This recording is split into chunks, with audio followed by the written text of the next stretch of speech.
3. Management and leadership.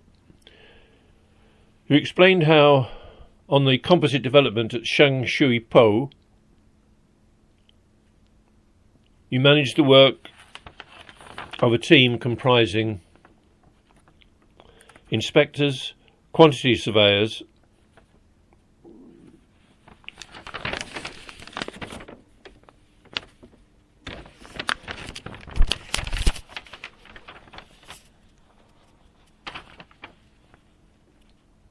and technicians, and how for the design of the project you managed a small team of draftsmen and design engineers.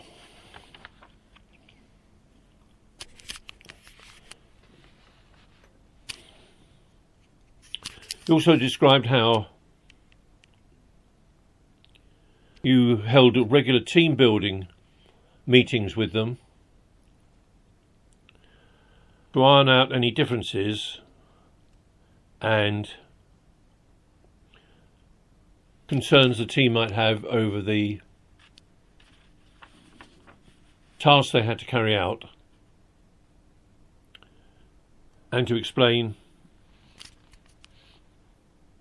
to them what you saw their main responsibilities were, namely to the project and to their client. Reviewers are satisfied that you meet the requirements of the attribute, management and leadership.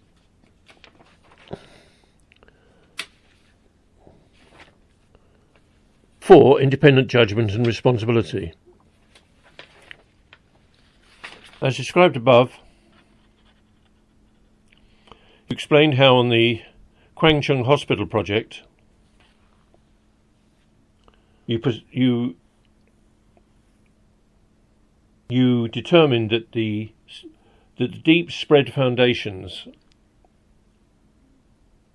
were a more effective and both in cost and program solution to the foundations over socketed piles, and how you'd persuaded both your supervisor and the contractor that your approach was the better one, that led to its use in practice. Reviewers are satisfied that you meet the requirements of this attribute. Attribute 5, commercial ability. You're having described the different roles that you as your firm as a designer held on the Shangshui Po composite development, in which you were engaged by the client as the designer and site supervising engineer, and on the Kwangchung Hospital project your client was the contractor for the design and build contract.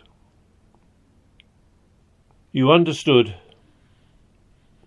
the different responsibilities and liabilities that these two roles for your firm as a designer had on the responsibility of the contractor. In the former case, they were responsible purely for construction and workmanship, and in the second case they also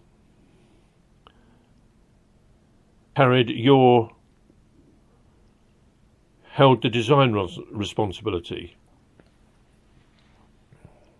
In addition, you described your responsibilities for identifying variations to the contract, determining the cost and program implications of carrying out the variations, and monitoring the progress, the specific monitoring, the monitoring of the specific progress on the variation in terms of both cost and program. Stop. Whilst you were not clear on the precise difference between reasonable skill, care and diligence that you as a designer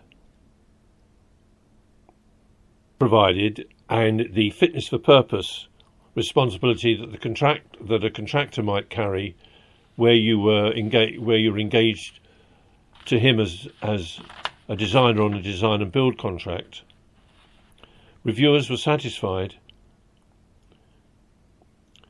that overall you met the requirements of the attribute commercial ability, health, safety and welfare. In addition to the general duties of checking contractors and your own team's compliance with safety method statements and safe methods of working, including guardrails and correct use of PPE, you described a situation arose where the force work subcontractor inadvertently struck the formwork before the concrete had reached, before the specified age of the concrete which it supported, and the procedures that were followed to check that the concrete slab in question had neither settled following the removal of the support or had been suffered local damage. After a bit of prompting by your reviewers, you gave a satisfactory description of what you would do in the event of a sudden emergency occurring on site that involved the safety of operatives and other people not directly concerned with the incident. Reviewers are satisfied that you meet the requirements of the health, safety and welfare attribute. 7. Sustainable development.